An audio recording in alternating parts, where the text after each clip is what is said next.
Good evening and welcome. My name is Matthew Williams, and I'm the Student Director of Activism and Social Justice for the Student Center for Multicultural Life. We are honored tonight to have DeRay Mckesson, class of 2007, speak with us about his work in activism. While at Bowdoin, DeRay was president of his class at the same time, president of BSG and a Mellon May Scholar. After the fatal shooting of Michael Brown by police in Ferguson, Mckesson left his school administrator job in Minneapolis to protest in St. Louis. Along with Janita Elzy, he began to chronicle events in the shooting's wake as they unfolded. The award-winning online newsletter, This is the Movement, now has some 15,000 subscribers, and the two reach another 100,000 followers via Twitter. He has worked with Baltimore's Safe and Sound campaign, Harlem's Children's Zone, Higher Achievement, and worked with Baltimore City's public school system. Mckesson recently received the Howard Zinn Friedman to Write Award and was named one of the world's 50 greatest leaders by Fortune magazine. We are honored to have him with us tonight. Afterwards, there will be a chance for Q&A. If you have a question, raise your hand and someone will come to you with a microphone. In the interest of time and good discussion, please refrain from making statements and only ask questions. Without further ado, DeRay Mckesson.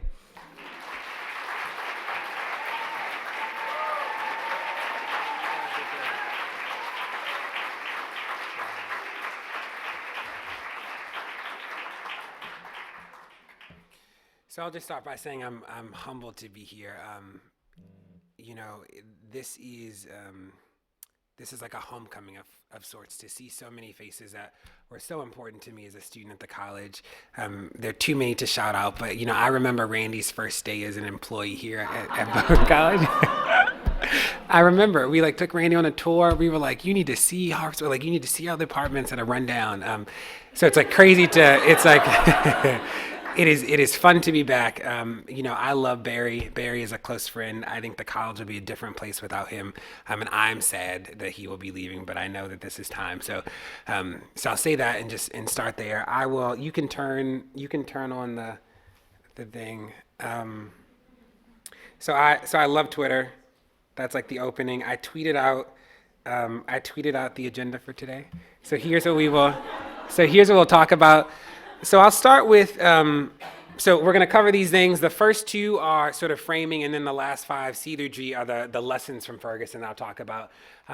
Intertwine, I'll show you some video. A lot of people sort of have a question about what happened. I'll talk about that too. I won't do anything that I think has trigger warnings for people who might be triggered by some of the videos. And again, I'm more excited about the question and answer portion. I'd love to hear what you have to say. I'd love to be pushed. In many ways, we are sort of learning as we go. We don't know everything, and I'm very open about that. But I'll start with the offer. So to be at home in all lands and all ages, to count nature, a familiar acquaintance, and art, an intimate friend, to carry the keys of the world's library in your pocket and feel its resources behind you, whatever task you undertake, to make hosts of friends who are to be leaders in all walks of life, to lose yourself in generous enthusiasms, and cooperate with others for common ends. This is the offer of the college for the best 4 years of your life. That offer is something that means a lot to me. I think about Bowdoin as a place that I fell in love with myself. It is a place that I fell in love with my mind. It was a place that I understood the power of the idea for the first time. But when I think about the offer, I also think about the American dream, right? And the American dream is something that is rooted in this deep violence towards people of color. It is not an offer. It makes no promises that are akin to what the offer does that I think is so powerful. And when we think about the offer, this idea of to be at home in all lands and all ages is something that so many Black people, so many people of color do not know, will never know if things continue to be the way that they are. I start with the offer because it has always meant something powerful to me. It has always been such a radical promise about what education can be and about what a society can be. I think that Bowdoin, with all of its faults, with all of its imperfections, has tried to do that. I know it tried to do it with me. And when I think about coming back here, of all the places I've been fortunate enough to speak about the protests, this is one that means something particular to me, mostly because of what I believe the offer promises. And again, I juxtapose it to the danger of the American dream as something that, again, is like rooted in this deep violence towards people of color that has been a dream too often and not an offer. So I leave that there, and again, express my deep love for the college through its faults. So in many ways, this was a Bowdoin story. I think about on August 9th, Mike Brown got killed, and on August 16th, I was sitting on my couch. It was a Saturday, and I was looking on Twitter, and I was like, "This is something looks crazy." I used some different words, but I was like, something is wrong here. So I called one of my best friends who is a Colby alum, sadly, and I was like, Donnie, I think I'm going to go to St. Louis. So I literally got in a car, drove 9 hours to St. Louis. I didn't know anybody. I literally just got up and went. I initially planned to be there for 3 days to bear witness to what was happening. And then we'll talk about more of what I saw when I was there, but I got up and went. And when I went, I put on Facebook, I put I'm going to St. Louis. I hope that somebody can find somewhere where I can stay. And 7 hours in, I was in Iowa, which is a special place to be. I was like, Iowa is not the revolution. So I was driving through Iowa, and people, it's not. And if you're from Iowa, I love you, but Iowa was a tough place. But so I'm driving through Iowa, and somebody writes back, and they're just like, we connected you with a Teacher America alum, because I was Teacher America, and she found somewhere for me to sleep the first 2 nights. And then Ivy, who was my Bowdoin classmate, she hosted me for the next 60 days that I was in and out of St. Louis. And she saw my thing on Facebook. We were in the same hall and went through before the dorms got renovated, when we had the same, that beautiful connector, if any of you even know what I'm talking about. And that was it. I think about all the other Bowdoin people. I think about one night that we were running from tear gas, and I look over and I'm like, Christina? And she was a class below me. I think about, the schools in Ferguson didn't open on time. They opened a week late.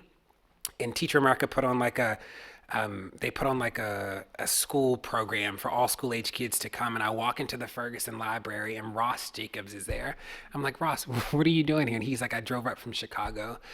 There were so many Bowdoin people that I've encountered in this work that it's been incredible. It's made me appreciate the college's commitment to the common good. And I swear I'm not doing a PSA for Bowdoin, but I do love it.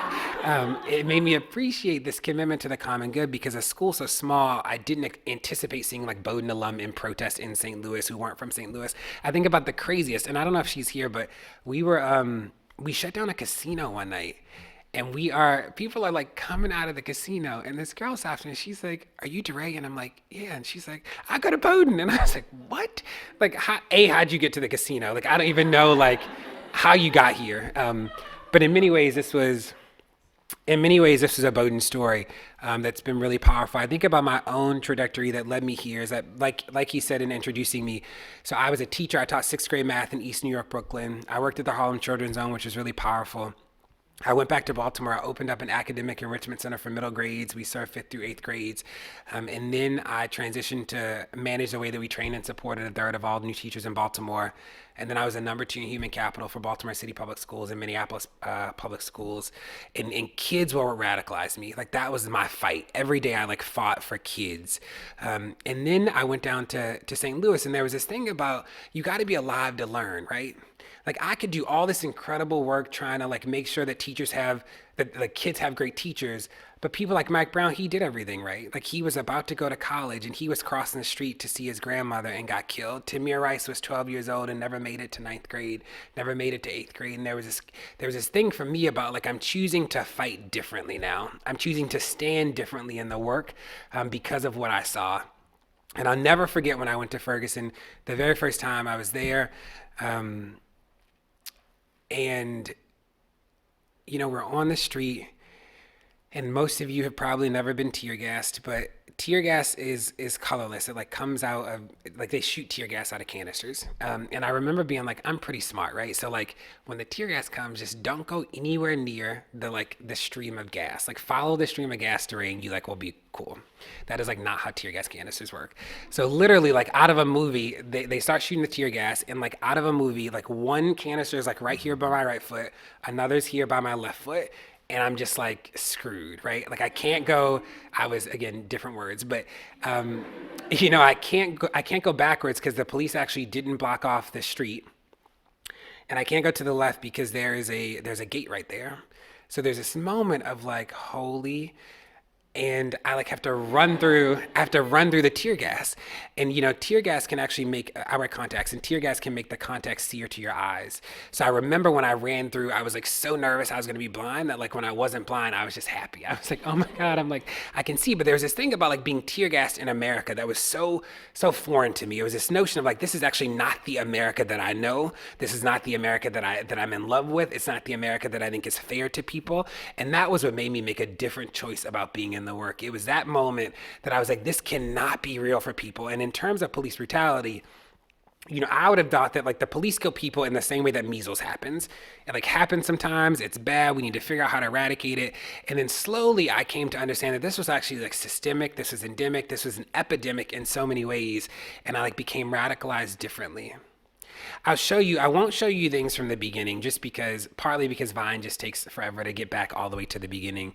But I want to paint a picture for you of like what the intensity of the police was like. You've probably seen a million things already on TV, specifically in Ferguson. But remember, the police in St. Louis have killed 7 people since August. So it's not just Mike, but it's Kajim, it's Vondera, it's Ladarius, it's Thomas, it's Antonio. It is so many, and it's Thomas, right? So it is a range of people that they've killed, and the only person that we have any feedback on the report is Mike Brown. Like he's the only person that there's like an investigation that's been completed. So the tension, the trauma in St. Louis is very real. So I'll show you a lot of things today in the talk, but I want to show you just a couple of things to just set the tone for the intensity of the police. Are you sound person? There's no sound. Okay. So we're like at the Rams game, and it's probably like 30 protesters. And this is like the police response to 30 people. And like, remind you, we have no weapon. Like we literally have our cell phones, like nothing is happening. And this is like what you see walking down the street. So, and excuse him. I keep sleeping. That's funny. Oh, that was good. And this is like another one. So this is the chief of police in St. Louis City is marching with the riot police. So the riot police in St. Louis City, again, they come out with their batons. They come out dressed like ready for war. And we're sort of like, all we have are our phones. Like, and we're out there in protest, but it's really not, we don't think that it warrants this, but this is what we've been greeted with day after day. And I'll show you just like a couple more to just like paint the picture of just how intense the police were. Just like a ton of police out there. At this point, it's like at least 300 officers. And mind you, it's 30. Maybe 40 of us out in the street. And it's this thing about the response to black bodies in St. Louis is just so intense. Like the idea that black people assemble, like literally creates a crisis in St. Louis. And I think that like these for me do a better job of like conveying what the crisis felt like than anything I've seen on CNN, anything I've seen on MSNBC, to just like paint the picture of how intense it was. And the last thing that I'll show you is snatch and grab. So snatch and grab is this really interesting, and I'm using interesting loosely, where the police will just be standing still, and then they literally start snatching people. So before I show you that, this is another one. They like get off a bus, and you're like, why are there so many officers? Like this is like like 30 protesters. Like it's really not a ton of us out there. But the number of police that this warranted, that was a woman who had a seizure, which was also really intense. But again, like you see the police intensity, like there are a lot of police. They've literally shut down every street at this point. And what's important about this protest is that on this day the streets were already closed. So that it's a Rams game, and the police are like, you need to get out of the street, and we're like, but the street's already blocked off. Like it literally is closed already. And they're like, but traffic, and we're like, but what traffic? Like the street's closed. And it's this interesting thing about power that's happening in the protests, where the police are like, you need to get out of the streets. And again, in August, if you remember, it was illegal to stand still. So in August we had what was called the 5-second rule. So you could only stand still for 5 seconds, which means that like you couldn't stand still or you get arrested. And we went to court, and I was one of the plaintiffs in that court case. And interestingly, one of my tweets was like the first time that a protester had actually publicly said that the police were saying that we couldn't stand still. So that was evidence in court, in some of our videos. But imagine like being in America and people telling you it's illegal. So there would be, when the police would come, we would like literally go to the bus stops, and people would stand at the bus stop and say like, I'm actually standing at the bus stop. I'm not actually standing on the sidewalk, because you couldn't stand even on the sidewalk. Standing. So whoever's tweeting the Orient, I see you. I see you. We all see you. We see you here. But there was this interesting thing, again, back to the story around, like the response to black bodies in St. Louis was just so intense, and it continues to be intense. They have to act different now because it's court order that they act different. So they can't tear gas us the way that they would before. But again, it was just such a crazy place. And the last thing that I'll do to ground you before I go to the sort of lessons is we will look at Tamir's sister in a second. But this is a store file that we put together to just go over the first days of Ferguson. So I'll talk you through some of it. You'll be able to read the tweets on some of it just to ground and make sure that we have like a common understanding of what happened at the beginning. Is that, remember in the beginning, it was people just coming outside because Mike's body was in the ground for 4.5 hours. People weren't protesters then. This is Mike Brown's stepfather.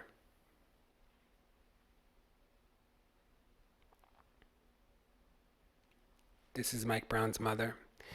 It's important to see right there, like the language. This was one of the first headlines by the Post-Dispatch, which is the newspaper of record.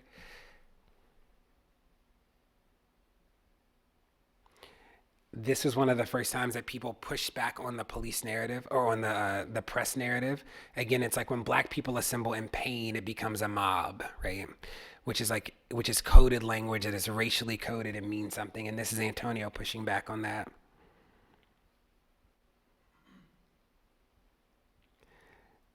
Again, like it was this outrage that Mike's body lay on the ground for 4.5 hours. They didn't cover it immediately.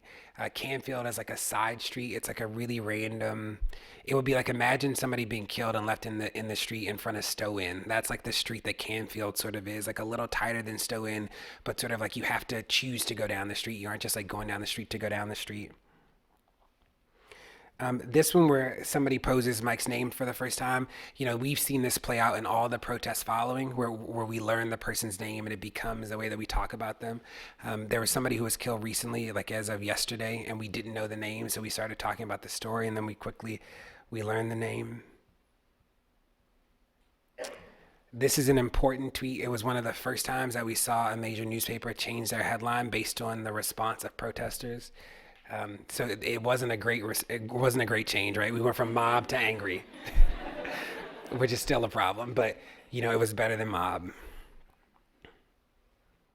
These were the Humvees that were out on the street, and again, you see people with rifles, right? Like in those days, people weren't even protesters; they were just upset. There was no organized space of people pushing back or confronting the police. It was people just upset. This is a picture I'll never forget. So this is the soap they used to wash Mike's blood out of the street.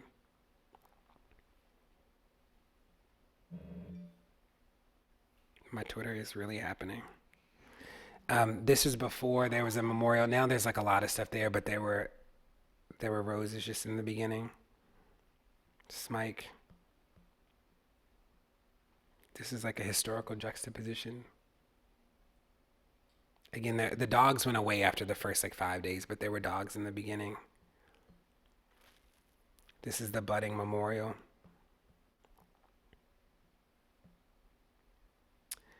And I'll just leave one more up before I start talking about what we learned. So I'll just leave this one here. You know, it continues to be like a really emotional space for the protesters. Again, not only because of the trauma of Mike Brown's death, but again, they've killed 7 people since August, which is different from any other city in America at this point. Cleveland is probably, or Ohio is probably the closest. They killed John Crawford in Walmart, and then they killed Tamir Rice. But again, like St. Louis just has a different thing. I'll talk about five like lessons or 5 pieces of learnings that we've had so far in the protests. And like I said, we don't know it all. We are learning so much as we go. The first is this issue of proximity. And there's a question of like, how close are you willing to stand to the issue? And how close are you willing to stand with people as they fight? And will you stand alone? I think about Ferguson for us was this thing about like, we will actually stand alone. We will do this if people won't stand with us. This is so important to us that we will fight all day, whether the media is there, whether people come join us, we will do it. And there's this interesting question that happens when we talk to people about the protest is like, how close are you willing to stand? There's so many people that talk the talk of social justice, but aren't actually willing to stand with the people that they claim they serve, or stand close to the people that they say they stand with. So like when we think about like the protest space is like, we are saying that we are standing with these families that have lost people. We're standing with marginalized people. And for us, it was like putting our bodies on the line and saying like, here we are, right? Like we are actually going to put our bodies here and say like, we're going to confront the police. Do y'all know Mike? No, I know I can't turn all the notifications off. Apparently Facebook's there. But there is this interesting question about like, what proximity will you have to the work? And importantly, this is not about the proximity that you'll have to the trauma, right? Like sometimes in marginalized communities, we talk about, we do what's called oppression Olympics. And we say this thing of like, who's more oppressed than the other person? And like, how close will you stand to the trauma? That is not the question, because everybody doesn't necessarily need to stand close to the trauma, but it is how close will you stand to the work? When we talk about teachers, we do this interesting thing. The Bowdoin Orient, y'all are on it today. We do this interesting thing about, if you're a teacher, will you let people talk about your communities in negative ways? Like, will you actually be with your kids outside of school? For those of you that are talking the talk around any issue that you choose, will you actually stand in it and be in it? And for us in Ferguson, there was this issue of proximity, and there were people who feigned proximity. There were people who said they stood close to the work who actually were only tweeting, or they were only sort of operating in one space, and they weren't actually standing like in solidarity with people who were fighting. And there is this question, again, like, are you going to be close to it? The second thing, the thing that I'm most interested in is always about the storytelling. When I think about marginalized people is that like we always face issues of erasure. And erasure comes in 2 ways. Erasure is either when the story is never told or the story is told by everybody but you. And what Twitter allowed us to tell this story in real time. Like Twitter allowed us to take back the narrative. And when CNN wasn't saying anything and when MSNBC wasn't talking about it, we actually got to push the narrative anyway. We got to shape it real time. And you didn't have to listen to me. You could listen to 15 other people who were live tweeting what was happening, which was really powerful. I think about my own voice. Again, I had 900 followers in August, and I have about 76,000 now. And again, it was like, I'm just one of many voices that's putting it out. But this issue of storytelling is important because as you saw with the mob narrative, we got to push back on that. So when people said, DeRay, what's up with looting? I would say, it's this interesting thing about how we respond to the looting question, but there's this great article that talks about, it's called In Defense of Looting. And what he says is that America has such a complex and complicated relationship to property that all of the revolution that we would call revolutions in America have all been because property's been damaged. Like property damage has actually been key to American revolution in every stage. So there's a part of it that is like, the QT burning down is the only thing that made people focus on Ferguson. And there's this interesting thing that people push us often to try and condemn Black people's pain. And the reality is, I know that people are upset, and I don't have to condemn it, not to condone it. So the way people's pain manifests is real. And the fact that Black people have chosen justice over revenge is a big thing. That is like a testament to the souls of Black people because there's enough to be angry about, especially in the context of Black people dying. But there is this tendency to push people to condemn the way Black people suffer. And that does not mean that I condone violence, right? Or that I condone property damage, but it also means that I don't have to condemn it. The advice that we always say, and what I believe to be true, is that the truth is actually so damning that all we need to do is tell it. that I don't need to embellish it, that when we think about the stories that have happened with all the people that have died, that all I need to do is tell it. When I think about Tamir, and I'll show you Tamir's sister, but you think about Tamir got killed. Tamir was 12. He got killed within 3 seconds of the officer coming. The car wasn't even stopped when the officer got out of the passenger side and shot Tamir Rice. The officer said that he looked like he was 20. Tamir lived for 16 hours after he was shot. When you look at the video, though, you see officers stand over his body and do nothing. No CPR, no first aid. They just watch Tamir die. And then his sister comes. His sister's the first person in his family who, like, somebody tells that Tamir's been killed. And she runs up. And I'll play the video of her running up, but you hear her, and I'll never unhear her run to see her brother. And then her mother comes. Their mother comes. They tell the mother, like, Tamir's been shot. And what the police say to her is, you have a choice. You either go with his body or you stay with her. Because the police, when the sister comes, the police clothesline her and they arrest her and put her in the backseat of the car that's parked next to his body. And there's a part of that we believe to actually be just so damning that it should radicalize you. Like, we don't know sometimes, like, how people aren't outraged about it. And I'll show you this video, and I'll show you a couple more to just talk about the storytelling. But there is this thing about, like, my biggest role in telling the story is literally telling the truth. I don't have to embellish it. It is bad enough. I don't really have a trigger warning for this. You will hear Tamir's sister.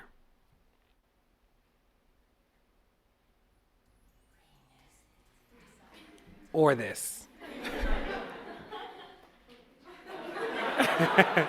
That's awkward. Like, what is happening? I'm sorry. Welcome to American capitalism. That is hilarious. Lord. That was awesome. Well, you know, what can I say? That is like the best lead into a bad video I've ever seen.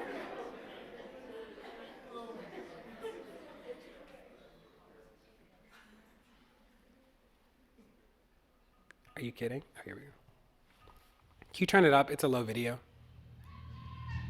Oh, they just killed their brother.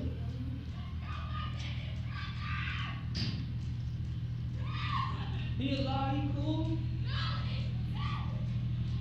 Look, he moving.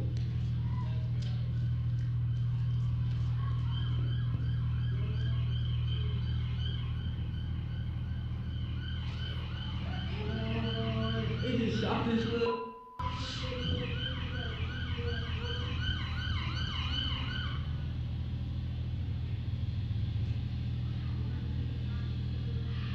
They just shot this little. Damn.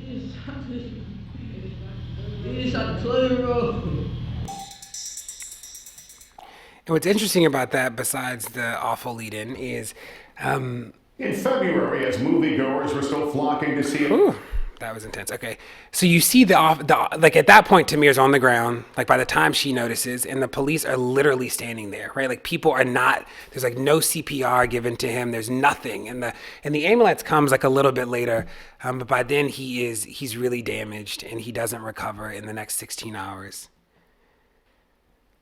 I'll show you just a couple more videos back in the truth telling phase. This is a recent one. This is Floyd Dent in Pulled over by police, he opens his car door. The situation immediately escalates and then turns. No. Maybe When he's not. pulled over by police, he opens his car door. So there are like a couple more. Unplug. So we're having, I did. Let's see. Maybe, maybe not. Yeah, that infomercial really did a number on like the protests. It's fine. So while we figure that out, so there's this interesting thing about like just telling the truth, and we believe that if people actually like saw the videos or like looked at the evidence, that they would actually be as enraged as we are. And there's so many that are so problematic. Tamir's one. You think about Dontre Hamilton in Milwaukee. Dontre Hamilton got shot 14 times by the police, and the DA, when they asked him like why did the officer shoot him so many times, his response is literally, the bullets just come out quickly, and you're like, what? Like 14 bullets. I like refuse to believe they just come out of an officer's gun that quick. When you think about Ezel Ford in LA, the LAPD would not release the autopsy of Ezel Ford. They wouldn't do it. It took the mayor demanding that the LAPD do it by the end of 2014. And when they released it, what we found is that there's actually a muzzle print on Ezel's back. And you're like, why'd the gun get close enough to him for there to be a muzzle print there? It's something really crazy. There is this thing about people in marginalized communities too. When they become visible for the first time, there's this interesting thing about what the story means. Because what does it mean when you have not been able to tell the story for so long and then you're suddenly visible? And that's something that we've struggled with in the protest community, to help people like tell stories in ways that make sense, because it's different when you've never been able to tell a story. We think about the difference between Holocaust narratives and slave narratives is that there's so few slave narratives because people were literally unskilled. They were unskilled and not able to tell their stories, and that matters, right? So what does it mean that you have people who can now tell their stories in a different way? What I'm so proud about in the protest space is that Twitter specifically has allowed us to have like a vertical community, where socioeconomic status is actually not that important anymore in terms of how people have come together, and that's really powerful. For the first time in Blackness that I've ever seen, it is people from the unemployed to people who, make six figures, who are able to be out there protesting together in a way that's not happened before. That this conversation about race is touching so many places in America that it didn't before. One of the challenges that we face in telling the story also is that as Black people specifically, it is often our emotion and our loudness is confused with anger, right? Like when Black people are emotional, it is like you are immediately angry. And the reality is that there's a lot to be emotional about, because if you saw somebody you loved in the middle of the street, you'd probably be upset too.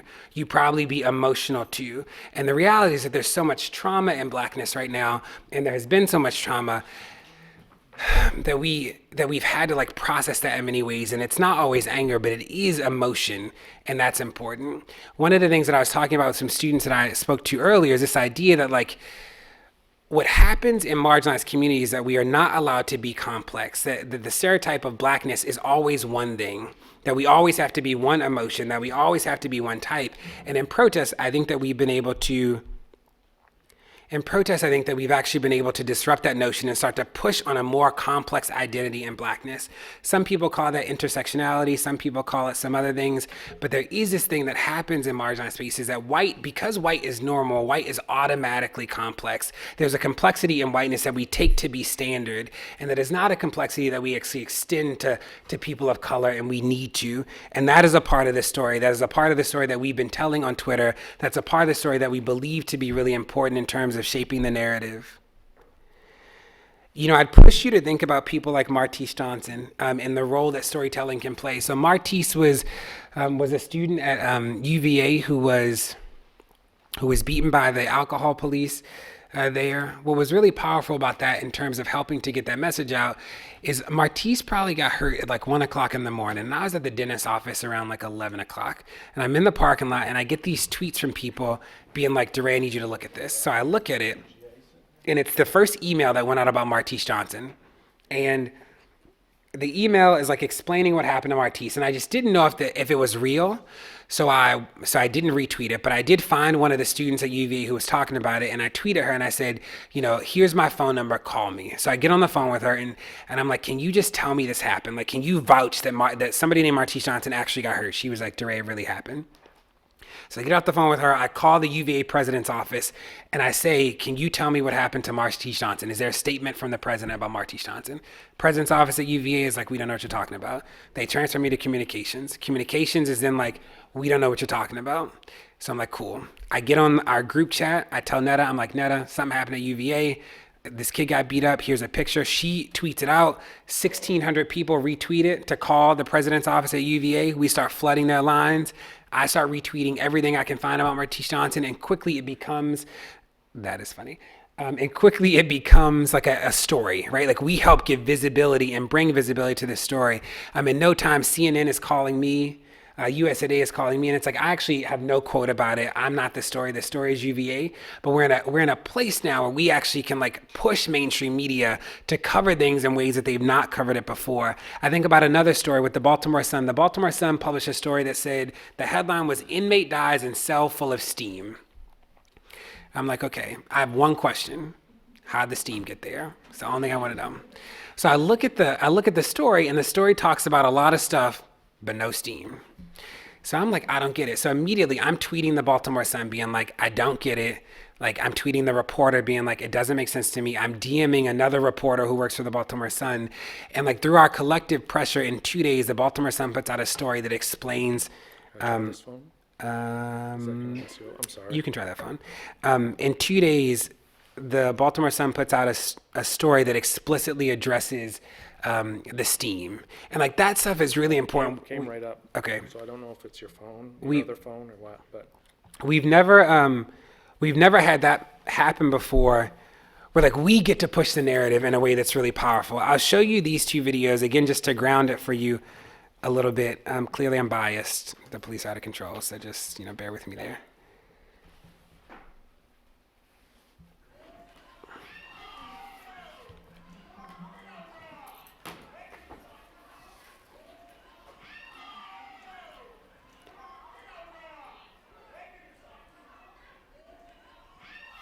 And there's this thing about, I don't hate the police. I'm not anti-police. Like I'm anti-police brutality. And there are these images and there's these instances where we refuse to believe that that's the only way that the police can handle people, because we know that that is not what's happening with white people. We think about the Mesa shooting. If any of you have seen any coverage of the Mesa shooting, this man shot 5 people, killed people, and is apprehended peacefully, right? Like he's not shot. He is handcuffed and walked into the jail, and that is not what happens to black people. This is another one.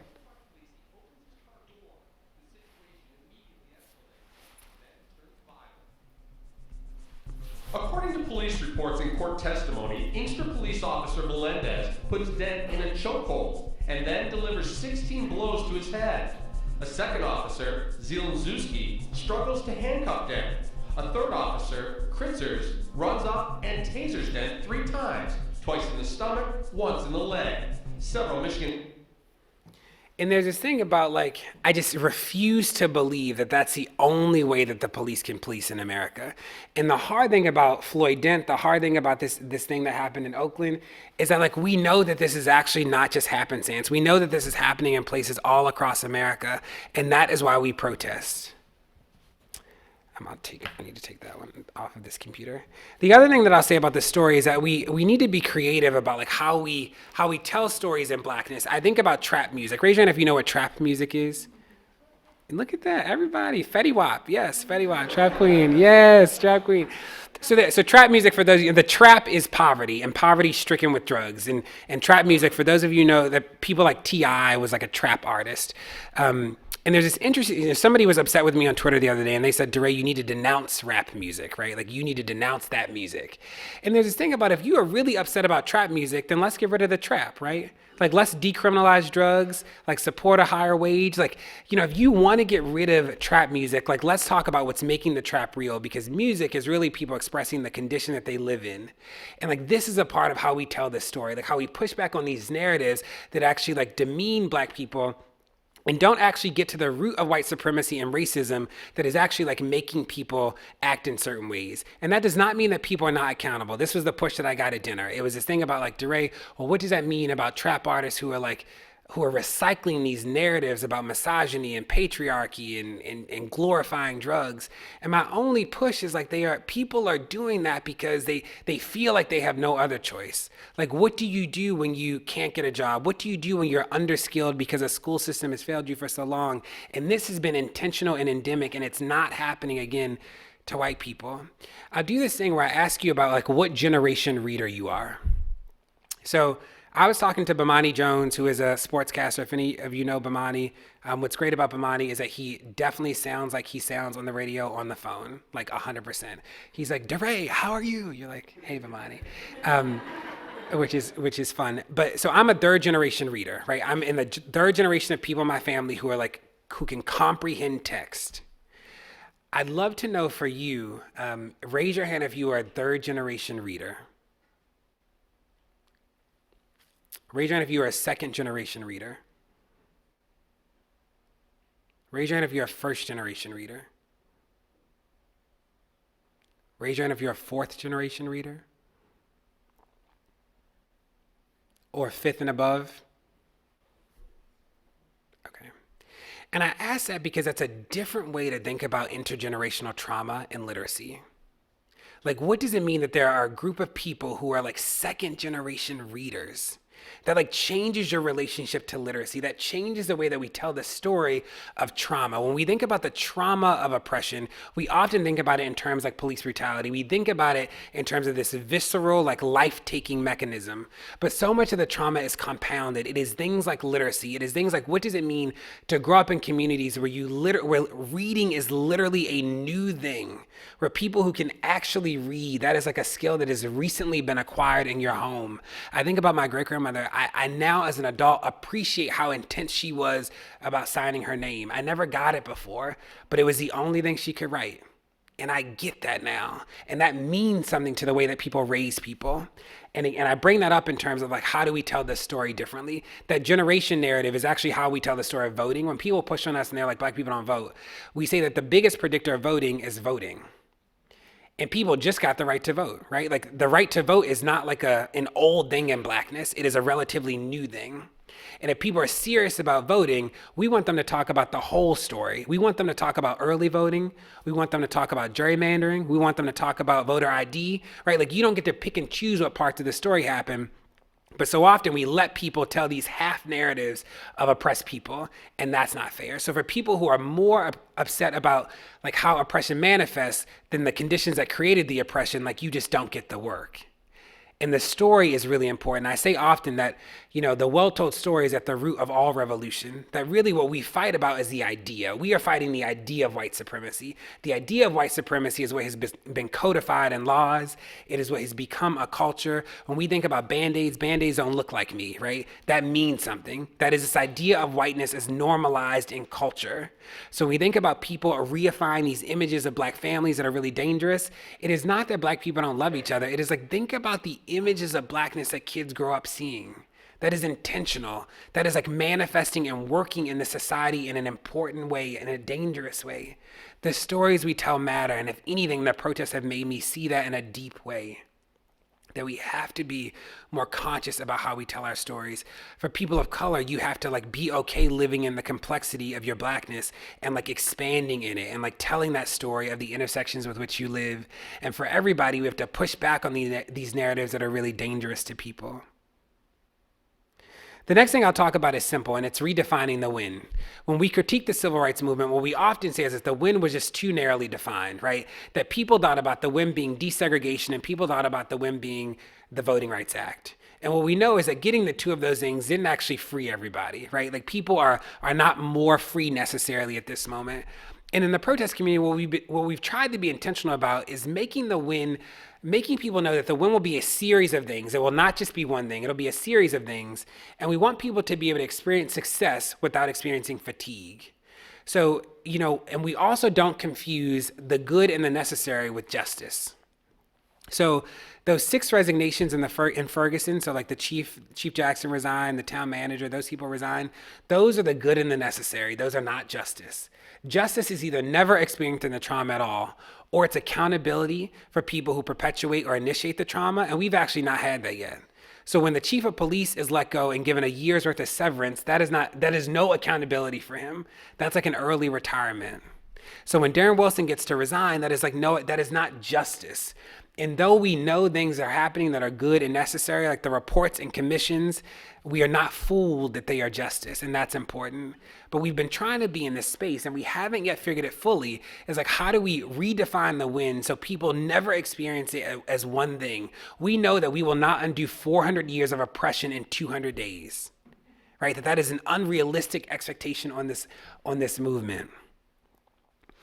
The fourth thing is about continuous pressure. People ask at the dinner that I was with students about, like, DeRay, people are really upset when you guys shut down things. Do you think that you're like turning off people? And it's like, we're upset. We mad too. We all mad together, right? So we are, when we are shutting down things, we are in a real way, we are like extending the pain to you. People want to commodify everything in blackness, the culture, the cool, everything but the pain and the struggle. And in protest, we're saying we're going to give you the pain for free. Right? So we're going to bring the pain to you, and we're just going to let you have it.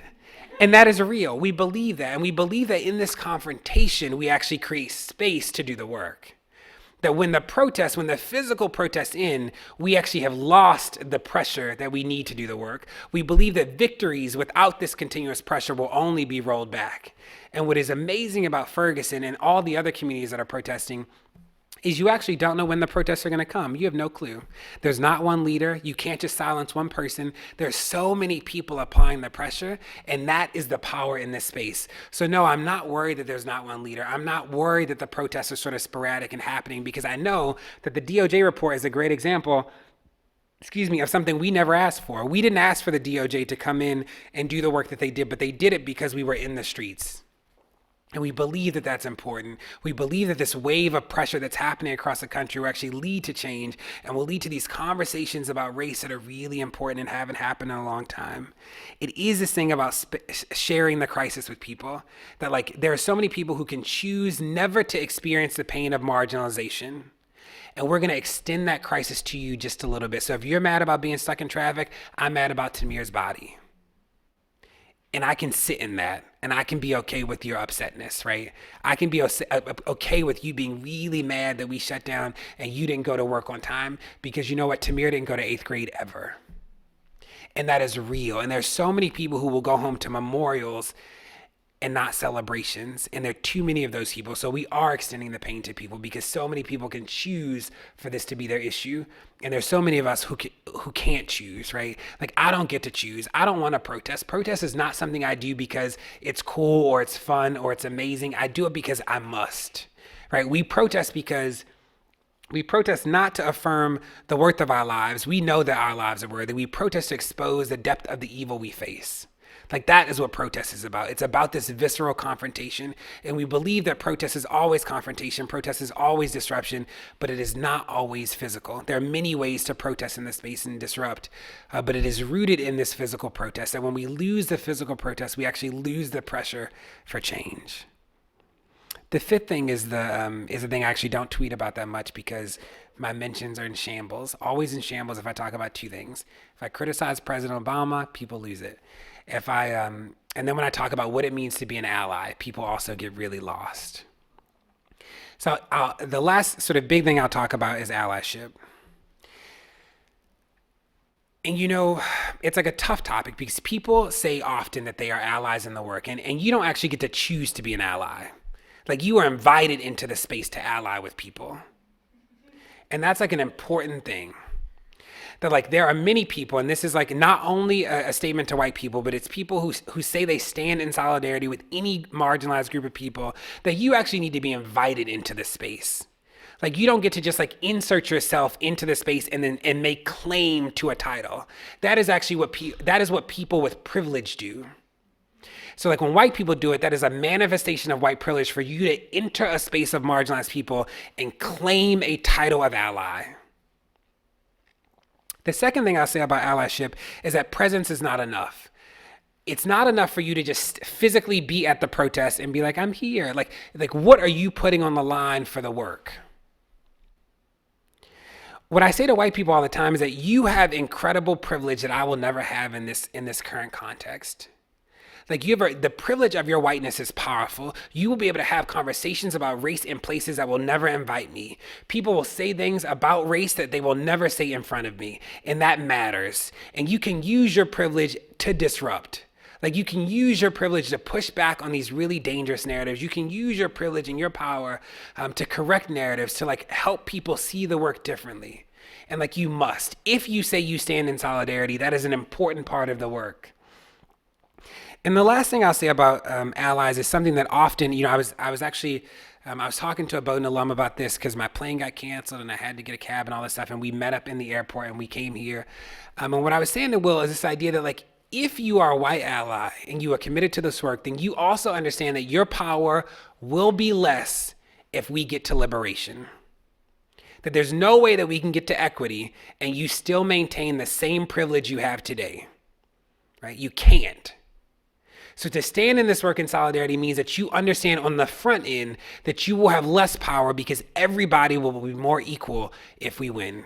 And if you don't understand that part of the work, then you're missing a part of what this fight is about. This fight is about equity, and part of equity means that you will relinquish the power that your whiteness has in this space in the name of justice. And if you cannot do that, then you are not ready to do the work. You are actually not standing in solidarity with people. Because remember, a part of white privilege is this idea that you did not earn this, and that is not an indictment of you. That is not an invitation to your guilt, but it is the truth, right? That this America was built on the oppression of people of color. I did not make that up. That is true. It is important that we recognize that truth and that we're not disempowered in that truth, that we can see that and we can work together to figure out how we move past it. But there is this important thing that you need to do as allies about creating space for marginalized people to do the work. So what you can do with your privilege is you can create space. You can help amplify the voices of marginalized people. You don't need to be the voice. So when I think about what happens in protests sometimes, that there are white allies who are very skilled, who come in and they're like, we must do it this way. And that is not what it means to stand in solidarity with people. Because what you're doing is using your privilege in these spaces of marginalized people to tell them what they should do. And the reality is in most of these spaces, especially the protest space, it is people who've never had a voice before, who've always had to bow to other people's voices in this work. And marginalized people can move in this space, and that's really important that they have the space to do that. The last thing I'll say in closing and opening up for questions is this last thing about storytelling. One of the things that has really disappointed me about my own education is how poorly we have told the story of Blackness in America. That the story of Blackness has been confined to a story of enslavement, and that is just not true. The story of Blackness is so much richer. I think about the civil rights movement as a story that I feel like I was mistold, and it wasn't corrected until I went to Montgomery and Selma. I think about Rosa Parks, right? Rosa, I didn't know that Rosa wasn't sitting in the white section when she was told to get off the bus. Rosa was sitting in the first row of the black section. And there was a white man who sat in the last row of the white section, and custom at the time was that their bodies could not be that close to each other. Therefore, she was supposed to move.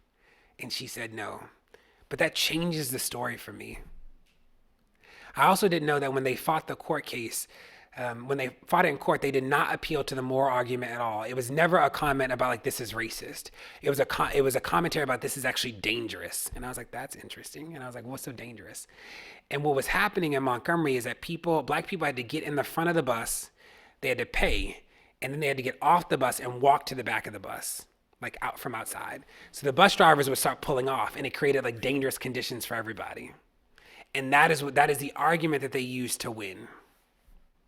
In Claudette Colvin, raise your hand if you know who Claudette Colvin is. Just a few people. So Claudette was a teenager who refused to get off the bus before Rosa. People are really upset because they feel like Claudette got erased by the movement. That Claudette, because she was she had a child out of wedlock, that she was young, that she actually got erased. And that Rosa is the respectable Negro, that she actually her story got primacy in the narrative. And that actually isn't true. So Rosa's contribution was that she refused to get off the bus. But when you go back and look, Claudette Colvin is one of the 4 plaintiffs in the actual case against the Montgomery Bus Company. Rosa is not. And that's a way that we've mistold the story of the civil rights movement. And importantly, I had no clue who started the boycotts. There was a random professor who one day printed 50,000 flyers saying we're going to boycott. And she started it, her and two students. And the SCLC and SNCC came down and then they supported it. But it was like a woman, it was one person who said, I've had enough, who did it. It is akin to the origin story of Ferguson. What makes Ferguson so powerful is that it was regular people who came outside and said no more. It was no Martin, it was no Malcolm, it was no NAACP, it was no Urban League. It was people who came outside and said no. And that is important because it reminds you that you are enough to start a movement. And if anything, I want that to be the story of Ferguson for people. That it's a story of people coming together without a predefined structure, without a hierarchy, like committed to doing this work together in ways that are really powerful. I appreciate you inviting me today, and I look forward to answering your questions. Thank you, guys.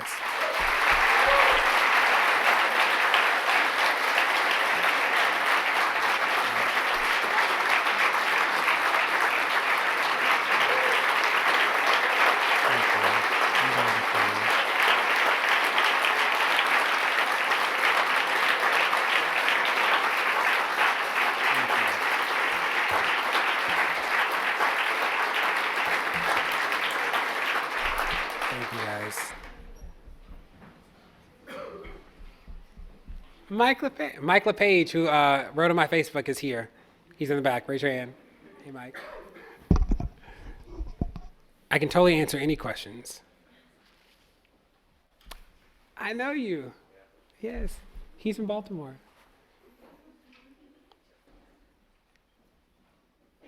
No questions?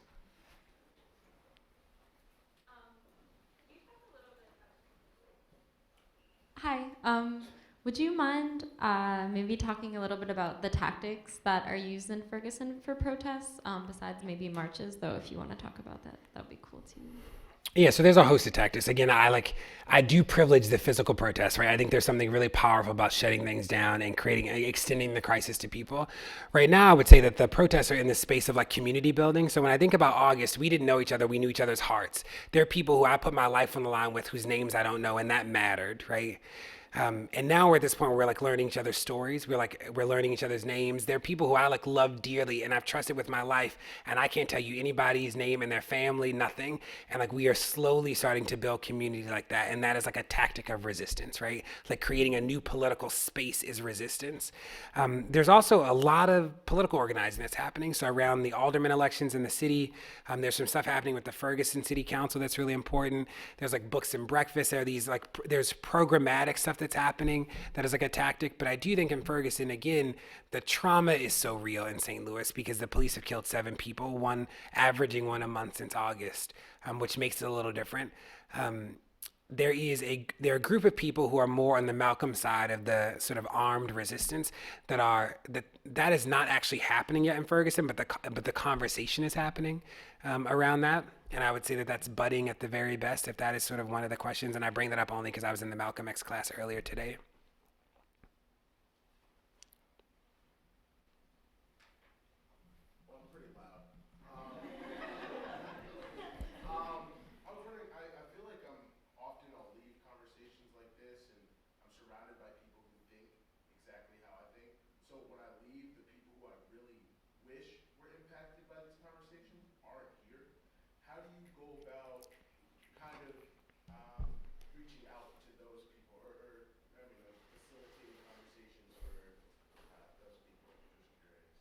Yeah, I think it's like take the conversation to them, right?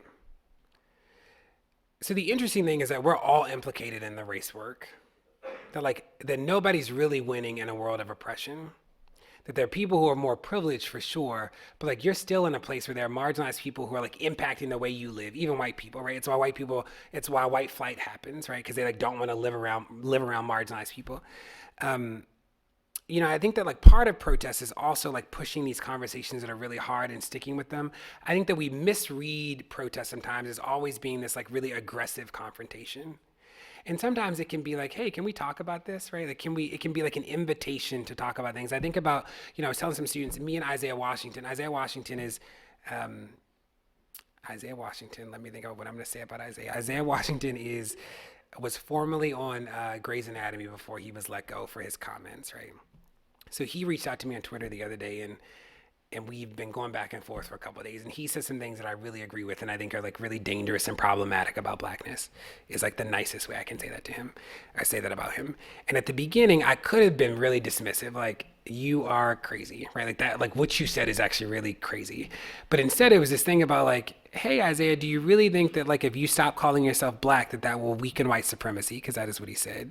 And like and I was pushing him with these questions that like made him think a little deeper about it, right? To try and get him to a place. And I think that we can do that with people. I think that like people, when I've seen white people uncomfortable about the race talk, it's really this thing about white guilt, this thing about like this heavy guilt that people don't know how to process. And the reality is that I'm not really skilled in helping people understand the guilt because I don't understand it, right? Like I don't have it. But there is this thing of, I've seen white people help white people talk about guilt in a way that's like really powerful.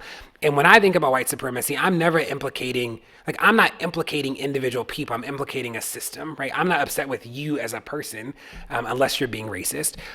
And then I am upset with you, but I am upset with like the system. And it's important that people like understand their power in a system. It's important that white people understand white privilege, right? That like, if you don't understand that your skin privileges you in this space, then I don't know how you start to do the work. That doesn't make sense to me.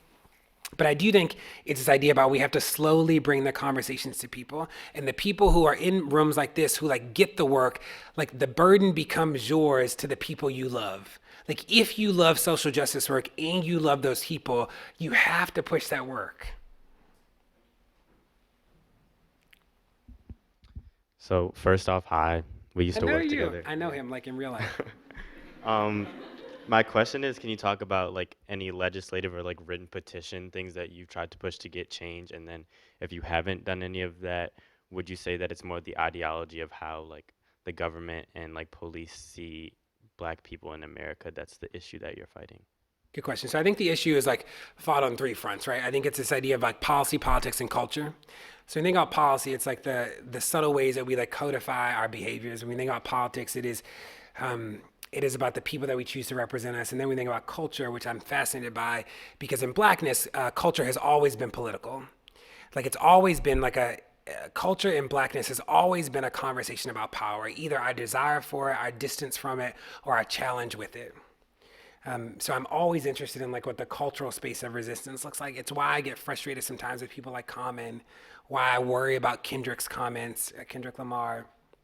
So I think we're trying to fight it on the cultural side. In terms of legislation, you know, the 21st Century Task Force on Police Reform has put out a lot of interesting stuff that we support. There are a lot of demands across the country. Most of the demands around police reform are local. So like I would be overjoyed if the Ferguson Police Department is disbanded. Like they've proven that they can't do the work well. There are also some interesting things around fines and fees, like putting caps on it, because in St. Louis you can get a fine that can lead to your arrest for like the most simple thing.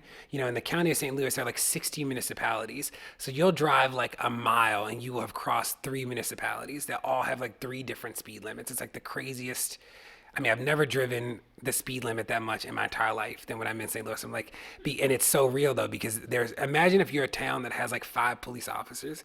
They have nothing to do but like give people speeding tickets, and that is like real, and they like terrorize people that way. So there's some legislation around that I think is really important. Nationally, I'm probably most interested in the national database around race and police brutality. Like there's no collection of it anywhere. And that means something. That's like a choice that somebody's made to not collect the data. The FBI data that has is like, the FBI estimates it itself that they're missing like 40% of the killings, right? Which is not, it's the FBI. I want to believe that they know more than that.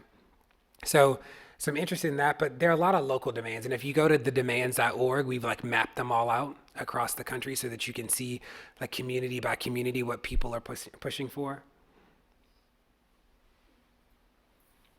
There's a question right there. Hi. So somebody was talking earlier about how the common good at Bowdoin has kind of changed throughout the past, and I was just wondering what the common good means to you personally, and what you think the common good really applies to, especially in this era of like, newfound activism, and how we can kind of carry that out of Bowdoin into the real world. Yeah. So I push you and say that this is real too. This was like one of my fights when I was a student here, that this is like very real for you, and that's important. So I don't think I should not have used that language if I know him in the real world. I really meant that like unproductively, but so I'll push that. But I will also say that that the common good. My question about the common good is sort of like common for who, right? Because there's so many parts of this experience that aren't common for so many people, and I think that's like an interesting thing.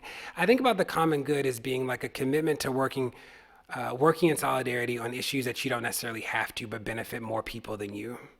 And I believe that. And I think that like an education like this privileges you in such an incredible way. And that we will all fight differently in the work, but like it's important that you fight because you do have a gift that so many people would die, like literally die to have. And I did not appreciate that until I got it. And I was like, this is like, I got an incredible gift, which is why I do the work that I do. So I think that that's real. In terms of how to translate this, you know, there's something real about like having security financially and economically and all of those things that I think is real. I think that a place like this prepares you to do those things. I think there's also a question about like how will you use like your skills that might not be like you're on the ground fighting to push the work. I think about so many Bowdoin alum that I've talked to who've like helped us in the protest by like donating, like designing a logo or doing all this other stuff that's actually really important too, or being like thought partners for people who have like a ton of capacity. And it's like, if you're like a big shot PR person, like, can you help this protest group in another city? Can you like do that work pro bono, right? Like, I think there are many ways that people can like put their time and talent into the work. And I think that I worry sometimes that we have a narrow idea of activism as only being the in the street stuff. And that just isn't real. I've seen so many students across the country and so many younger people than me do incredible work because they just felt like they had to. And I like appreciate that stuff. And you don't need permission to. I think about, you know, we started the newsletter. I built the newsletter in 5 hours using MailChimp, like on my couch. We have 400 subscribers at the first issue, and we have 15,000 now. I think about, we did a text alert that went out for the no indictment for people, and it was out for 11 days. And in 11 days, 21,000 people signed up. Right. And it was something I like randomly did on the computer. I can't code. So I think there's a way that like everybody can be involved. And when I did the newsletter, there was this thing about when Trayvon got killed. I will never forget it. I will never forget it, crying and like alone in the dark when the verdict came out, when I found out that like Zimmerman got off. And I like couldn't follow any of the news for the protest. I like didn't know what to do. And I remember with Mike, I was like, that will not be the story. We will track the news. We will hold the news accountable. And I created the newsletter so that we could do that. And like we were able to do it, right? Like it was like I was able to like operate in that space and do it. And I didn't need permission. Nobody to tell me I could do it. Like we did it. And I think that more people need to be able to step up and do those things.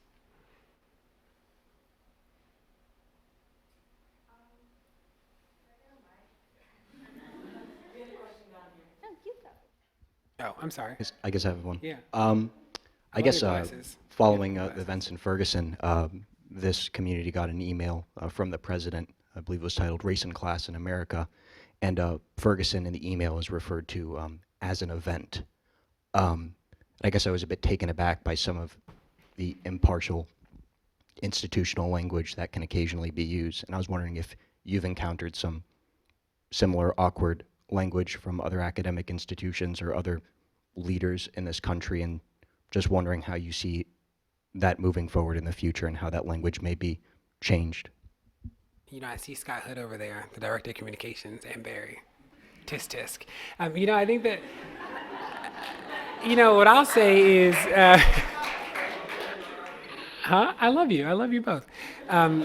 You know, there's this thing, I think that like the reality is that like everybody's trying to figure out how to talk about this, right? Because like when we think about movements in the past, this breaks the mold in so many ways. There's like not one leader. People are like unclear what the plan looks like. They don't know when it's going to end. There's no like, so I think that people are struggling in general with how to talk about it. I think that the protests have been called way worse than events. So like, you know, so we've been called like a mob, right? Like the rioters, nobody rioted.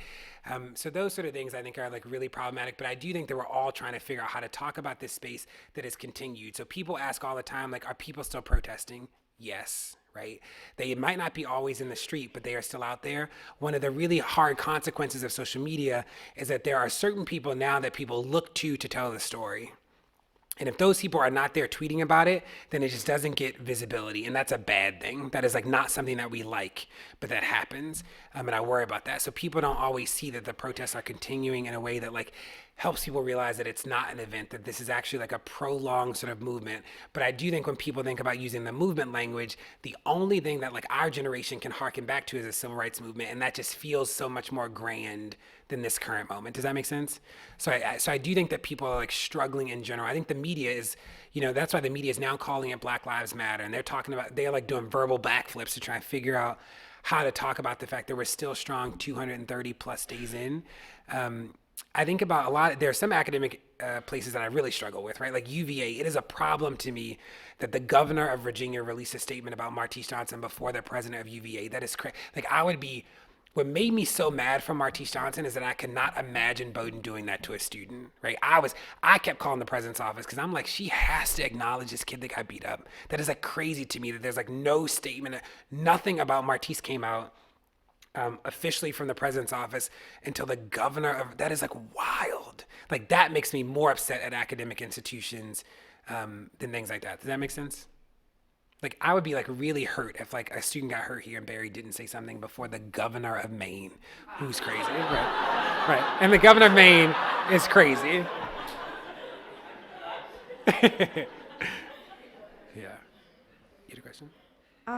One of the bigger demands that I've been hearing about in regards to racial justice is the idea of reparations, specifically like financial reparations. So I was wondering if you could speak to that and whether you think that's like a viable and desirable thing. Yes, I'm all about reparations. I would push people to think deeper than money, right? And I do think the money thing is real. I think about Ferguson as a great example. Like the DOJ has said that they were racially profiling people to tax them through fines and fees, right? There were a ton of people who literally got tickets because they were black. And I do think, like, I think Ferguson could be a model for paying those people back. Like it was like proven like from the federal government that they like legitimately tax people because they were black. And I'm all about like give them money back because like you took their money. I also think that reparations can come in like many forms. I think of reparations as like how do we account for the fact that we've traumatized people in a really intentional way, and that's not just money. I think it's like a repealing of certain laws. I think that like reparations can mean so much more than money. I think that Ta-Nehisi Coates in the Atlantic, like he helped bring that conversation to like a broader stance. And I think that like his piece does the best job of like laying out the scope of reparations, right? That it is also the way that we have created the American ghetto with black people, right? That like reparations is like deeper than just like giving people a check. It is about correcting these social ills. And in America, we struggle because we haven't even always acknowledged the ills, right? It's like, I think about police brutality. It is crazy that protesters ever feel defensive. I don't feel defensive anymore. You are literally killing people, right? Like that the police are legitimately killing people. That is crazy.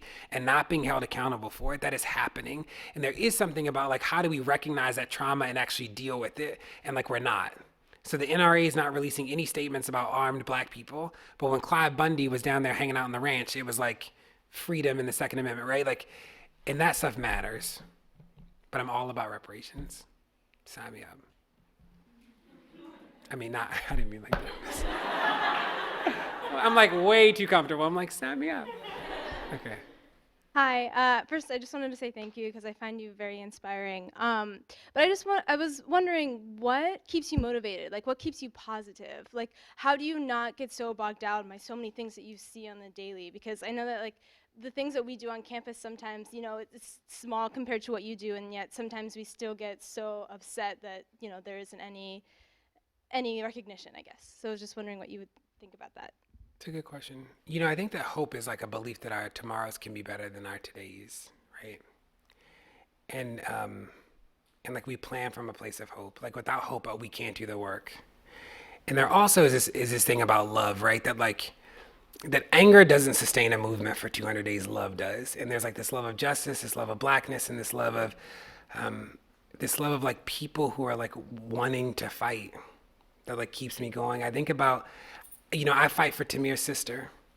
Like, I have a sister, and I could not imagine having to run for her body and being clotheslined by a police officer and sitting in a police car next to her. I can't imagine that, right? So I fight that people like her will never have to do it. And personally, I taught 11-year-olds who are now like going to college, which is crazy. And I like fight that they will like be in a world that like is okay for them, and my niece and nephew, right? So for me, it's like those things that keep me going every day when it gets hard.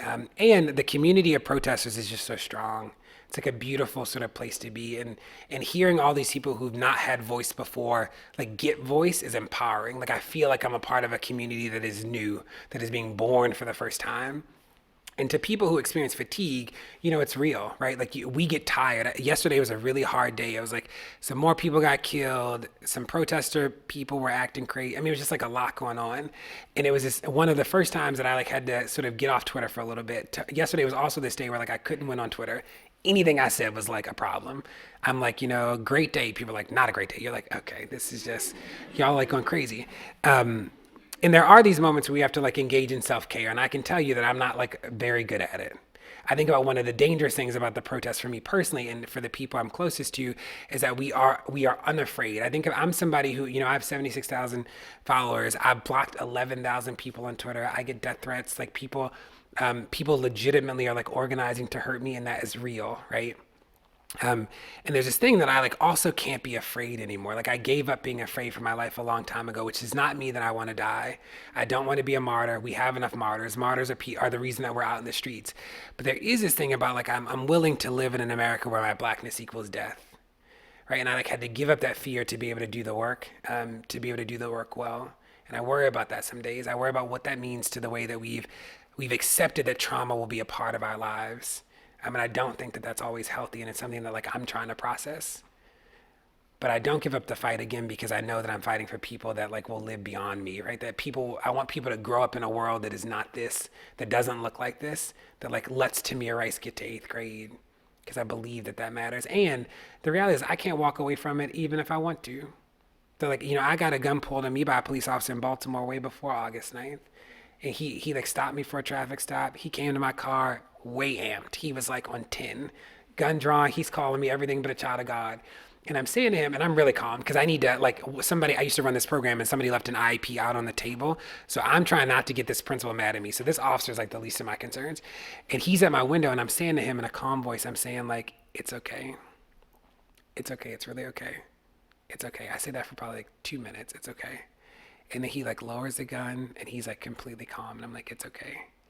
And then like I don't get a ticket, I don't get a warning. He like goes away, and then he like pulls up next to me, and he's like, oh, I see it's your birthday soon. And I'm like, we are not friends, right? This is like right. I might have like talked you down from shooting me, but we are not friends, right? Like that is crazy. And I say that as somebody like, I'm in the pain too, right? And I know that like in a hoodie in the middle of the night, I'm another black man in America. I'm not a Twitter person. I'm not like a privileged Bowdoin alum. I'm like another black man, and that is like not lost on me.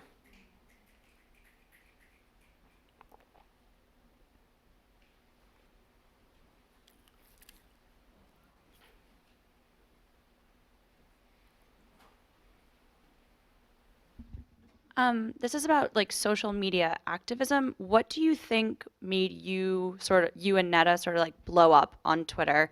Because I think I followed you in August and then realized you were a Bowdoin alum after, and like that was cool. But like you went from having 900 followers to 76,000. Like, yeah, vest. and your vest has a Twitter. My vest has a Twitter with like almost 1,000 followers. That is hilarious. Yeah, so like, great. What was it about what you tweeted? I don't run the vest account, by the way. There is another person who like made the vest account. I think that, so when I went to Missouri, I legitimately had no friends, right, in Missouri. Like, not like I had a few friends, like no friends that were protesting.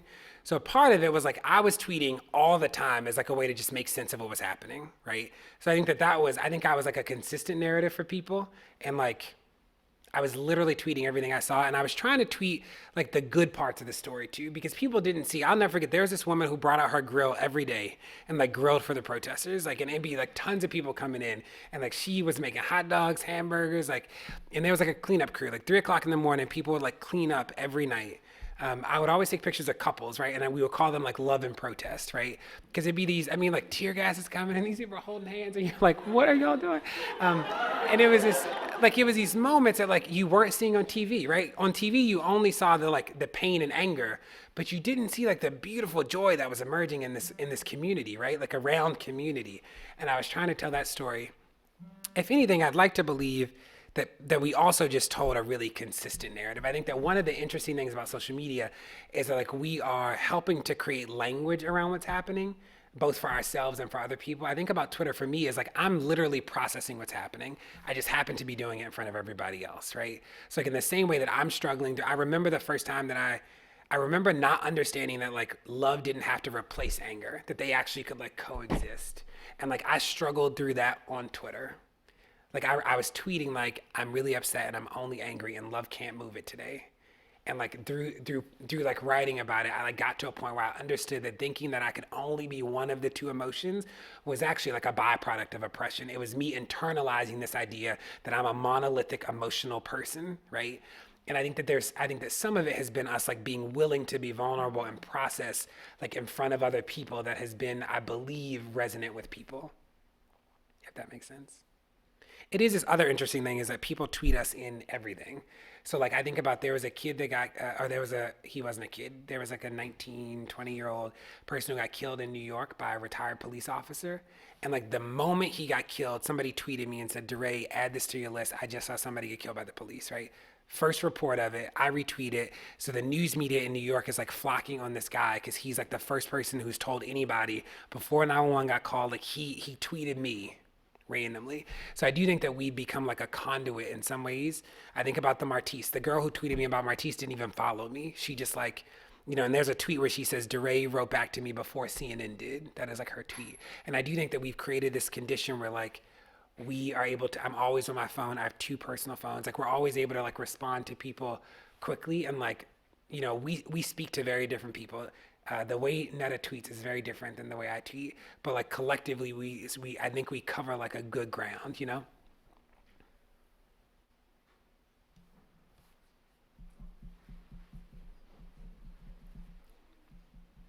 Hi. Oh, is this on?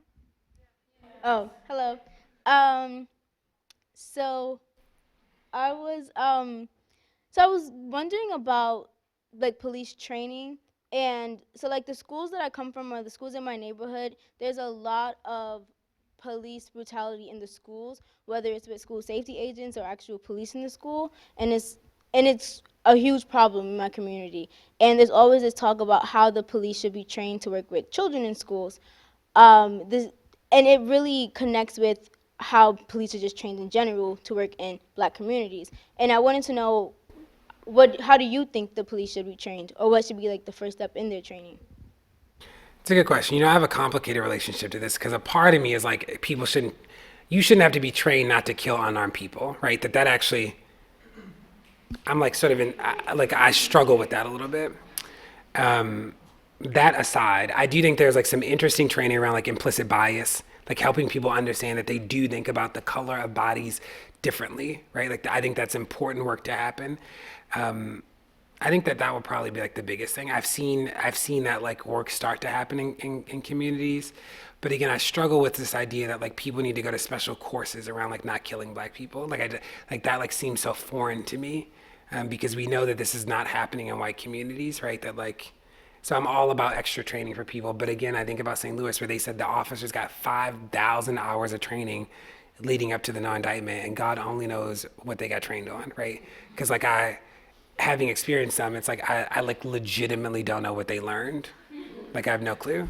So I don't have as much faith in that. I think that like sounds cooler than it actually is. Like I'm more interested in like these intense accountability measures if people kill unarmed people, right? Like I'm more interested in those things. And I'm like, it is crazy to me. You think about things like, Common, who I struggle with Common's comments, but Common was gonna speak at Keene University in New Jersey. And the police union in New Jersey was like upset with Common's like previous lyrics in a song that like supported Assata Shakur, who is charged with murdering a New Jersey officer. And they got Keene University to cancel his speech. And that is like crazy to me, right? And I want them to be more focused on like how to fix the police than like common, right? So I do think there's this interesting thing that like, I think the training thing is like lip service around real reform to like make people feel like something's happening. And I know people in the protest community disagree with me. Brittany Packnett, who's on the 21st Century Police Commission, like one of their recommendations is about increased requirements, because there are a lot of police departments where you only need a high school diploma, those sorts of things. And I just like, I've not yet come to see that people need advanced degrees not to kill unarmed people, right? Like I just like I'm not there yet.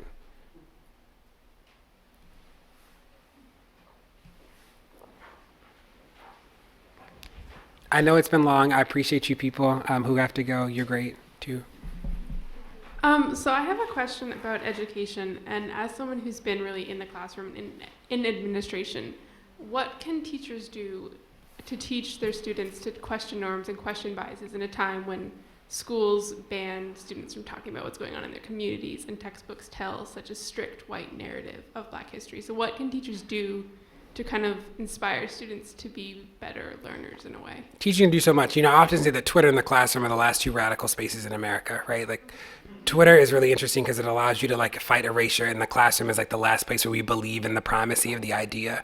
I think the teachers can like just tell the right story, can like tell competing narratives and like expose people to competing narratives. That's really important. I think the classroom is also, we were just somewhere talking to teachers about validating the stories that their students tell, which is important. So when you think about marginalized students or marginalized people who are students, they often like their story, their telling of their story is not ever validated. And like I think there's like this important role that teachers can do in helping young people see that they have a story to tell and not only stories to ingest, because that's like really important. I also think that like one of the most radical things that you can do is question, right? I think that's like what you're taught here at a place like Bowdoin, what I was definitely taught here. And like teachers can like model this, like questioning all the stories, right? Like what's the untold story? It's what Malcolm says, right? Like why are all of their heroes violent and all of ours nonviolent, right? Like why is American history that is taught literally a history of white violence and the positive fruits of white violence, right? And I think there's like a pushing on these narratives that like teachers can do in really subtle ways if they can't do it so overtly. But again, you think about like the history that we teach is literally like violent. It is like founding fathers, civil war, like it's like this history of wars that white people have waged and all the good things that have come out of it. But the story of Blackness is like everybody was peaceful and, boycotting the buses, right? It's like this interesting thing about how we tell the story and how those things are racially encoded too that are also really problematic. Not that I'm like everybody should go to war, but we should figure out a way to like have a balanced narrative that tells the truth.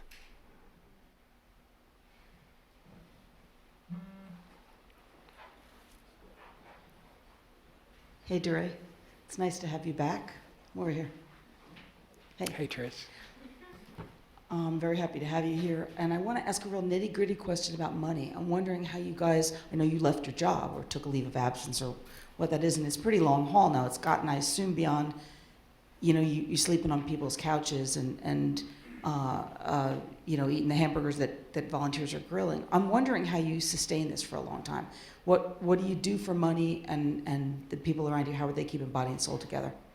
Good question. So I'm trying to figure it out. So I quit on March 6th was my last day, and I like financially sort of staggered it. Not that I'm like okay right now. I'm trying to figure it out. I don't know. Like I don't have like a great answer. I think that I'm trying to be really thoughtful about like how do I maintain my credibility in the space. One of the really powerful things is that I can say whatever I want, right? Like I literally can be like, I can criticize anybody, I can support anybody. Like those things are really important to me, and trying to figure out how I can like stay in that space in a way that doesn't like compromise the platforms that we have right now. I did take like a big leap of faith, being like, I think that the work that we're doing is really important and matters. There are some people who've started to work for organizations that are allowing them to do that. I think about Netta, my partner in the work. She works for Amnesty now, right? And like that is important. I think about OBS, the Organization for Black Struggle, which is in St. Louis. Kayla, another one of our partners, she works there. And that stuff is like important. That's like they have like found homes in those spaces and I just haven't yet. So I'm like still trying to figure out how to do it. There are some people that have reached out, but I am trying to like figure out how to do this full time without compromising the platform, right? Because I do think that the power that we have found in this work right now is like different. It's not existed. You know, we are one of the first people. You know, I think about like the followers I have on Twitter. Most of the people who are Twitter famous in that way are cross-platform people, right? They had another platform and then they took that to Twitter, and that like isn't our story. Like we like our Twitter.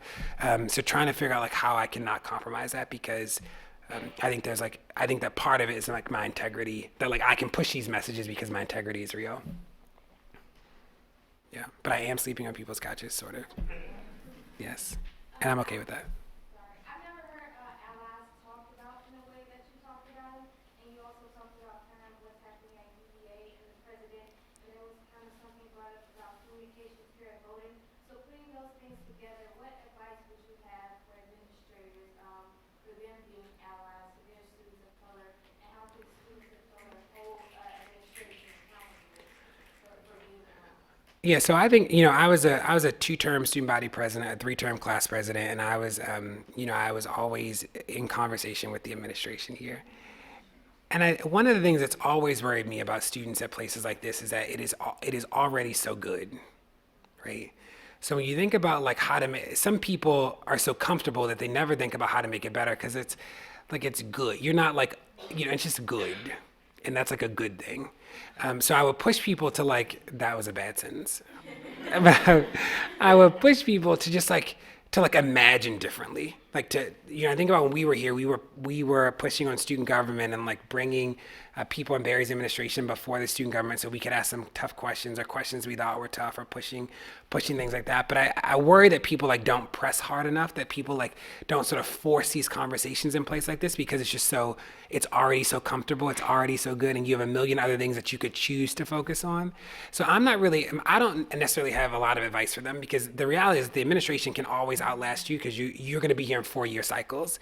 My advice to you is like figure out how to like make that the most intense 4-year cycle that you can, right? And I think that like when we were here, I would like to believe that we sort of like tried to create this like stream of intensity as long as we could, and that meant that we had to like figure out how to empower a lot of voices, how to like create like different structures that like gave people voice so they could go in and push in their own way and we could stand in solidarity together. But that is like your work. Does that make sense? Because they will outlast you. They know that like you're gonna be mad as a junior. It's fine. We'll like do something and then she'll be gone. You're gonna study abroad. You're gonna come back. Like that is like the nature of institutions like this, which is gonna happen. But I do think that like your job is not to worry about how they withstand you. You're gonna be here, and like you can push them, and like they're smart enough. They didn't get to this space by like not being able to withstand some pressure, right? And I think that like you need to bring the pressure and not be afraid of it. I find so often that students are like afraid of bringing the pressure, and like with the president like Barry, he was always willing to bring it back, right? So it was this thing like, you know, he would say if he didn't support it, and we would just be fighting, and that's okay, right? That we can like each other without having to agree on everything. And I worry that in places like this, we get so comfortable with being comfortable that we like don't actually fight for the things that we believe. Cool. Okay. Take one more question. This is also about. This is also about allies. Yeah. So I mean, I'm like a white Bowdoin student, and so I'm really isolated from everything that you just talked about. And it's like I feel a responsibility to try and contribute to the solution. But when I talk, it doesn't really feel to me like I'm occupying a white space in a way. Like when I talk about race, it just sort of feels like a white guy trying to participate in the conversation. I don't know, like should I just stop talking and start reblogging people in Ferguson? I don't know what it means. I don't understand. I don't know what it means that you don't feel like I just don't understand. Can you rephrase it? Yeah, I guess what I'm trying to say is like you were talking about how like as a privilege I should be trying to reclaim spaces to be like I can have conversations that other people can't have, that the people of color who are more directly affected by the problem. And I guess I often feel like trying to like engage trying to participate in the conversation, often to me feels like I'm just like trying to veer into those spaces that, I'm sorry, I'm wording this terribly because it's. I understand this better. Yeah. I do. How do I reclaim a white space instead of just trying to make my voice heard in a black space, I guess? Interesting. I would never say reclaim. Like, I would never tell white people with privilege to reclaim anything, right? I think that white people have been like, I think that white people have been reclaiming forever, right? So no reclaim, don't reclaim, no reclaim. Whew, I was like, no, I didn't say that, did I? I was like, I hope I didn't say reclaim. So I do think that I think that what you are noting is real, right? Like, and it's this particular challenge of like, how do you, for somebody who knows what their privilege is, how are you conscious of that not being a damaging thing, right? Or being a limiting thing for you either. I think that in spaces where there are white people, I think that like, you can bring the conversation about race to them, even if it is not necessarily already present, because the reality is their privilege is always present, right? And like whether they acknowledge it or not, like is a moot point. It is like we acknowledge it. It is real for so many people and like the system that we're in.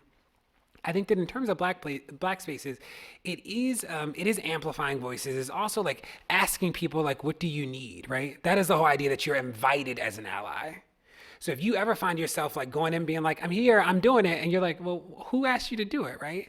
Like that is a privilege is what puts people in this space where they're like, I'm gonna go do that because I know it's important for marginalized people.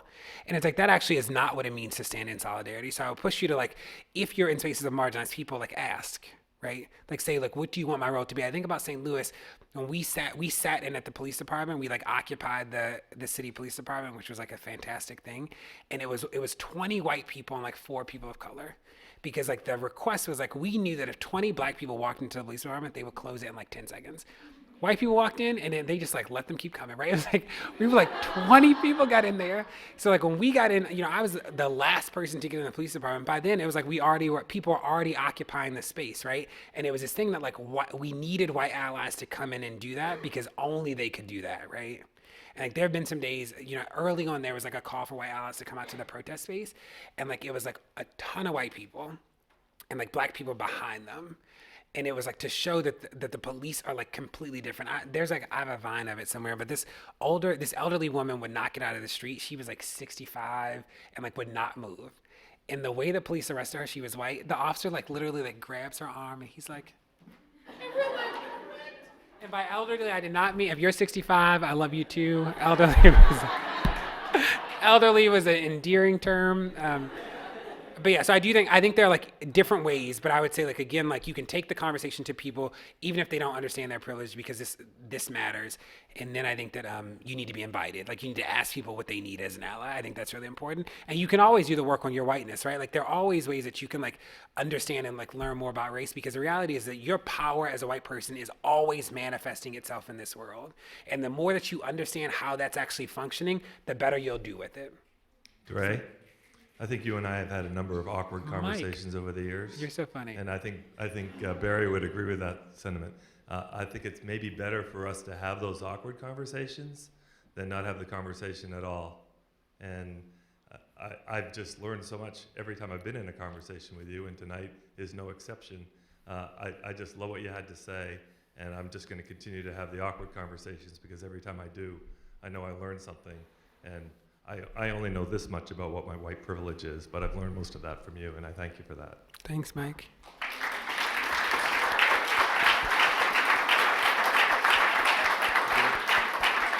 The very last thing I'll say as I close is, you know, people pressed me about this at one of the dinners. It was this idea that like the work of black people it is like not your job to teach white people about race, right? There's this push, and I believe that. The thing though is that for some people it will be your choice, and that is okay too, right? That like the reality is that like we as marginalized people can never win alone, because we don't have the power right now. That is real, right? That is not a concession, that is real. So to do this work well will require white people to join in, will require people of dominant culture to also join in, but it is never your burden, right? It is not something you have to do as people of color to carry that weight. You don't. But it is a choice that some people will make, and that is important. I worry that sometimes people say that it's not your job thing, as in like you should not do it, and that is not the case. It is that you don't have to do it, which is important. Okay. Thank you so much, everybody.